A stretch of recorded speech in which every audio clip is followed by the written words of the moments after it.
আসসালামু আলাইকুম, কেমন আছেন সবাই? আশা করি আপনারা সবাই অনেক ভালো আছেন। আমি তো আলহামদুলিল্লাহ অনেক ভালো আছি। তো বরাবরের মতোই আমার নতুন আরও একটা কাজ নিয়ে আপনাদের কাছে চলে আসলাম।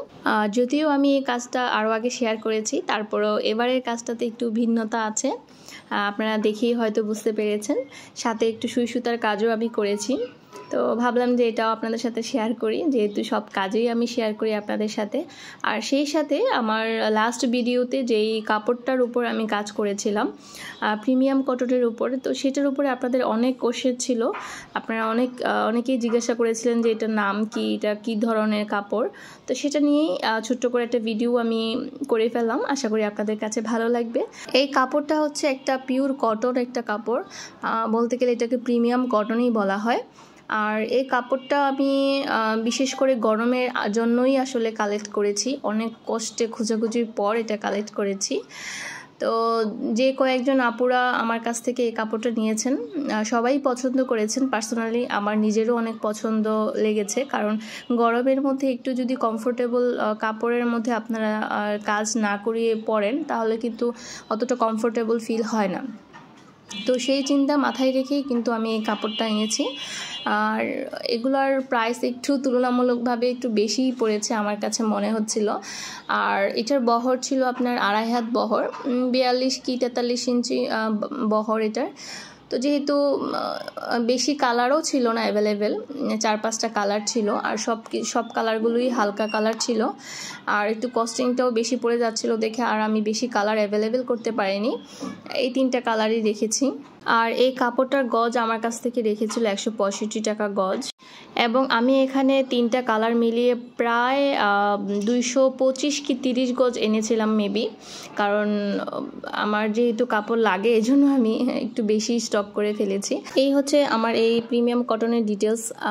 আর এখানে আমি আপনাদেরকে আবারও দেখিয়ে দিচ্ছি কিভাবে আমি স্টক করা অ্যাম্বুশ দিয়ে কাজ করি। আর এই অ্যাম্বুশগুলো আমার ছিল প্রায় 15 দিন আগের মিক্স করা। আপনাদেরকে আমি একটা ভিডিওতে শেয়ার করেছি যে কিভাবে আপনারা অ্যাম্বুশ মিক্স করে আলাদা কৌটাতে এভাবে রেখে দিতে পারবেন অনেক দিন ধরে, তাতে কোনো সমস্যা হয় না, বরঞ্চ সময় বাঁচে। আর এখন থেকে কিন্তু আমি এভাবেই কাজ করি। আমি প্রত্যেকটা জিনিস একসাথে মিক্স করে এরকম এয়ারটাইট কৌটাতে আমি রেখে দিই। তখন আমার যখন কাজ করার প্রয়োজন যেটা হয় সেটা ওইভাবেই নিয়ে আমি কাজ করে ফেলি। তো সেক্ষেত্রে আমার পার্সোনালি মনে হয়েছে যে আমার সময় অনেকটা বাঁচে, আর আমার কাছে মনে হচ্ছিল যে এটা খুব ইজি ওয়ে। তো আপনারা যারা কাজ করেন, বিশেষ করে যারা বেশি বেশি কাজ করেন, তারা কিন্তু এই ওয়েটা একটু ইউজ করে দেখতে পারেন। আপনারা যেভাবে অ্যাম্বুশ মিক্স করবেন সেটা আমি আবারও মুখে একটু বলে দিচ্ছি। আপনারা যতটুকু অ্যাম্বুশ নেবেন ঠিক ততটুকু পরিমাণে হোয়াইট পেস্ট নেবেন। আপনারা হোয়াইট পেস্ট না দিলেও চলবে, কিন্তু হোয়াইট পেস্টটা মেনলি দেওয়া হয় কালারটা যাতে একজ্যাক্ট পারফেক্টলি আসে, সুন্দর দেখায়। যেহেতু অফ হোয়াইট কালার, অ্যাম্বুশটা দেখতে একটু ফ্যাকাশে কালার, ওটাতে কালার অ্যাড করলে আপনার অত সুন্দর আসবে না, তাই কিন্তু হোয়াইট পেস্টটা দেওয়া। তো হোয়াইট পেস্ট এবং অ্যাম্বুশ যখন ভালো করে মিক্স করবেন, সাথে একটু এনকে বাইন্ডার দিয়ে নেবেন। আর এটা নিয়ে আমি ডিটেলস একটা ভিডিও দিয়েছি, তো আপনারা যারা এই ভিডিওটা দেখে বুঝতে না পারেন তারা কিন্তু আমার সেই ডিটেলস ভিডিওটা দেখে নিতে পারেন। আশা করি আপনারা বুঝতে পারবেন। আর যদি কোনো সমস্যা হয় সেক্ষেত্রে অবশ্যই আপনারা কমেন্ট সেকশনে বলতে পারেন। আমি আমার সুযোগ করে, আমি সময় মতো করে ইনশাল্লাহ আপনাদের প্রত্যেকের কমেন্টসের অ্যান্সার দিয়ে দিব। আমার এই ভিডিও ক্লিপগুলো সাধারণত খণ্ড খণ্ডভাবে তৈরি করা, কারণ আমার যে একটা কাজ করি সেই কাজটাই কিন্তু যে আমি A to Z আমি ক্যাপচার করতে পারি তা কিন্তু না। যেমন ধরেন অ্যাম্বুশ মিক্স করা যে ভিডিওটা আপনারা দেখলেন, সেটা আমার আরও কোনো একটা কাজের একটা ক্লিপ ছিল, তো ভাবলাম যে এটাও আপনাদেরকে দেখিয়ে দিই আবার। আর এই যে এখন যেটা দেখছেন সেটা রিসেন্টলি করা, আর এটা হচ্ছে অপরাজিতা ডিজাইনের যেভাবে অ্যাম্বুশ করি। তো এটা তো অলরেডি আমি কয়েকবার আপনাদেরকে শেয়ার করে দেখিয়েছি যে কিভাবে আমি কি করি, বা অ্যাম্বুশ কিভাবে মিক্স করতে হয়, রং কোন কালারটা আমি ইউজ করি, তারপর একটু একটু করে আপনাদেরকে দেখিয়ে দিচ্ছি। তো আশা করি আপনাদের কাছে ভালো লাগবে। আর যদি ভালো লেগে থাকে তাহলে প্লিজ আমার চ্যানেলটিকে সাবস্ক্রাইব করে দিবেন। এবং পাশে থাকা বেল আইকনটি ক্লিক করে দিবেন। আর যারা আমার এই ছোট্ট পরিবারের অলরেডি সদস্য হয়ে গিয়েছেন তাদেরকে অসংখ্য ধন্যবাদ, কারণ আপনাদের ভালোবাসা এবং সাপোর্টেই কিন্তু আমি এতটুকু আসতে পেরেছি। আলহামদুলিল্লাহ ছুঁই ছুঁই করে এখন প্রায় 30,000 সদস্য হয়ে যাচ্ছে আমার এই ছোট চ্যানেলটি। তো সব কিছুই আসলে আপনাদের ভালোবাসায় আর অবশ্যই আল্লাহ তাআলার ইচ্ছায়। তো চেষ্টা করি আমি যে কাজগুলো করি সেইগুলো থেকে কিছুটা আপনাদেরকে দেখানোর জন্য, যাতে নতুন যারা আছে বা যারা আমার মতো কাজ করতে যায় তারা যাতে আমার ভিডিওগুলো দেখে কিছুটা হলেও শিখতে পারে। জানি না কতটুকু শিখতে পারছেন আপনারা, বাট আমি চেষ্টা করি, আমি মন থেকেও চাই যে আপনারা যাতে কিছু না কিছু শিখতে পারেন। কাজের ফাঁকে ফাঁকে আমি কিছু টিপস দিতে চাই যারা নতুনভাবে শুরু করতে চান তাদের জন্য। অনেকেই আসলে আমাকে ফোন করেন, মেসেজ দেন, অনেকে আমার ভিডিও দেখে নিজে নিজে চেষ্টাও করছেন, বাট অনেকে যারা চেষ্টা না করেই আসলে বলেন যে আপু আমি তো খুব ভয় পাচ্ছি, আসলে কি আমি পারবো কি না, আমি তো আঁকতে পারি না। তো তাদের জন্য আমি বলতে চাই আপনার প্রত্যেকটা কাজেই কিন্তু অধ্যাবসায়ের দরকার আছে, ঠিক আছে? আপনি যদি একটা কাজ করতে চান, সেটা যদি আপনি একদম পারফেক্টলি করতে চান, সেক্ষেত্রে অবশ্যই প্র্যাকটিস করতে হবে, কারণ যত প্র্যাকটিস করবেন ততই কিন্তু সব কাজেই, সেটা পেন্টিং না, আর্ট বলেন, পেন্টিং বলেন, মানে যেই ধরনের কাজেই বলেন, আপনি যত বেশি প্র্যাকটিস করবেন, অভিজ্ঞ হবেন, তত বেশি আপনার কাজের সৌন্দর্য আসবে, ঠিক আছে? যেমন এখন যে আমার কাজের ফিনিশিং, সেটা কিন্তু আমার প্রথম দিকে ছিল না, ঠিক আছে? এখন ধরেন আমি যদি আবার আল্লাহ যদি বাঁচিয়ে রাখে, আমি যদি আগামী 5 বছর পরে আমার কাজের দিকে আমি তাকাই, তাহলে কিন্তু আমার কাজের ধরনটা কিন্তু অন্যরকম চেঞ্জ হবে, কারণ এখানে অভিজ্ঞতা কাজ করে, ঠিক আছে? তো তাদেরকে বলতে চাই আপনারা হতাশ হওয়ার কিছু নেই। আর ড্রয়িংয়ের ব্যাপারটা কি, আপনারা একটা জিনিস যখন পারবেন না তখন এটাকে বারবার ট্রাই করবেন। হ্যাঁ, বাচ্চাদেরকে যখন আপনারা লিখান না যে এ লিখো, বি লিখো, তো ওরা তো আর প্রথম দিকে লিখতে পারে না, ওদেরকে কিন্তু লিখিয়ে দিতে হয় বা একটু প্র্যাকটিস করাতে হয়। তো সেম আপনারাও বিভিন্ন ফুল আঁকেন, ডাল আঁকেন, পাতা আঁকেন, ওটা এঁকে এঁকে আপনারা ট্রাই করেন। আপনাকে যে প্রথমেই নতুন কোনো কাপড়ে আর্ট করতে হবে তা কিন্তু না, আপনারা পুরনো কোনো কাপড়ে আর্ট করেন, আপনার নিজের জন্য একটা ছোট্ট বেবিদের জন্য কোনো ফ্রক বানিয়ে ট্রাই করেন, বা বাসার মেম্বারদের জন্য পাঞ্জাবিতে বা ফতুয়াতে একটু ছোটো ছোটো কাজ করে একটু ট্রাই করেন। তো আশা করি এইভাবে করতে করতে অবশ্যই পারবেন। আমার কাছে কিন্তু প্রায় প্রতিদিন কম হলেও 4 থেকে 5টা মেসেজ আসে যে আপু আমি এটা করেছি। তো আমার কাজ দেখে কিন্তু অনেকে অনেক কাজ করে, তো এটা দেখে কিন্তু আমার সত্যি অনেক ভালো লাগে যে না, আমি অ্যাটলিস্ট কিছু না কিছু হলেও কাউকে কিছু শেখাতে পেরেছি। আর আমার তো অলরেডি আলহামদুলিল্লাহ 3rd ব্যাচ চলতেছে, তো সেখানেও আপুরা মাঝে মাঝে খুব হতাশ হয়ে যায় যে আপু আসলে পারবো কি না।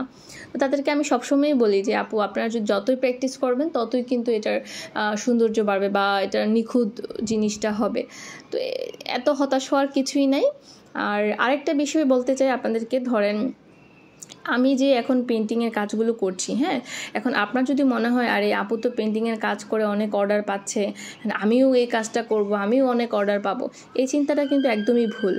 আপনি যে আমার মতো পেন্টিংই করতে হবে তা কিন্তু না। এখন আপনি দেখবেন যে আপনি কোন কাজটা আপনার জন্য ভালো, বা আপনি কোন কাজটা আপনি বেশি ভালো পারেন, ঠিক আছে, সেই কাজটার পেছনে যাবেন। আপনি যদি পেন্টিং ছাড়া সুই সুতার কাজ পারেন, বা কুশি কাটার কাজ পারেন, বা আরও অনেক কিছু কাজ আছে যেগুলো আপনারা পারেন, হ্যাঁ, পেন্টিংয়ের থেকেও, তো সেই কাজটা দিয়ে আপনারা আগে ট্রাই করবেন। যে আমারটা দেখি যে আপনাকে আমার পেন্টিংটাই করতে হবে তা কিন্তু না।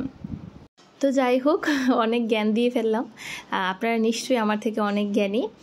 তারপরেও আসলে এই ছোট্ট জ্ঞানে আমি যতটুকু পেরেছি চেষ্টা করেছি আপনাদেরকে একটু বোঝানোর। তো যাই হোক, বলতে বলতে কাজ কমপ্লিট এখানে। আর আপনাদেরকে বলেছিলাম ভিডিওর প্রথমেই যে আজকের কাজে কিন্তু একটু ভিন্নতা আছে, আর এই ভিন্নতাটাই হচ্ছে সুই সুতার কাজের এই ভিন্নতাটা। আমি যদিও সুই সুতার কাজে এত পারদর্শী না, আর এই সেলাইটাকে নাকি বলা হয় বাটন সেলাই। আপনারা কি সেলাই বলেন এটা কিন্তু জানাতে পারেন কমেন্ট সেকশানে। তো এটা আমি আমার প্রায় রমজানের ঈদের একটা পাঞ্জাবিতে করেছিলাম এই সেলাইটা। তো এটা আসলে শখের বসেই করা, যদিও একটা কাস্টমারের পাঞ্জাবিতেই করেছিলাম, যে চেষ্টা করে দেখি যে কীরকম হয় বা দেখতে কীরকম হয়। এই কাজটা করার পরে একটা মহা বিপদেই পড়েছি, সবাই এত পছন্দ করবে আসলে ভাবতে পারিনি। এখন যেই পাঞ্জাবি বা কামিজ অর্ডার দেয় তারা সবাই চায় যে এই সুতার কাজটা করিয়ে নেওয়ার জন্য, কিন্তু আসলে এই সুতার কাজ করতে গিয়ে এখন বুঝতে পারছি যে আসলে এই সুতার কাজের যে এত কষ্ট, অনেক সময় লাগে, অনেক সময়। আমার এই একটু কাজ করতে প্রায় 2 থেকে 3 ঘন্টা সময় লেগে যায়। আর আরেকটা কথা বলি যে আপনারা যেই কাজটাই করবেন সেই কাজটা কিন্তু মনোযোগ সহকারে করবেন, এবং কাজ করার পরে যাতে এমন মনে হয় যে না, নিজের কাজে নিজেই আসলে সন্তুষ্টি পাচ্ছি। যেমন এই কাজগুলো করে কিন্তু আমি নিজের কাছে অনেক নিজেই সন্তুষ্টি ফিল করি। কারণ এই যে দেখেন সাদার মধ্যে যে এই ডিজাইনটা করলাম, পার্সোনালি আমার নিজেরই কিন্তু এটা খুব পছন্দ হয়েছে। তো কাস্টমার আপু আলহামদুলিল্লাহ পছন্দ করেছেন। তো যখন যার জন্য করা হয় তারা যদি নেওয়ার পরে সন্তুষ্টি প্রকাশ করে, তখন আসলে কিন্তু এই যে কষ্ট লাগে এত সময় দিয়ে কাজটা করা বা এত পরিশ্রম দিয়ে করা, তখন আর সেটা গায়ে লাগে না। তখন মনে হয় যে না, শান্তি লাগছে এবার। আপনাদের কাছেও কেমন লেগেছে আমার এই ডিজাইনটা জানাতে কিন্তু ভুলবেন না।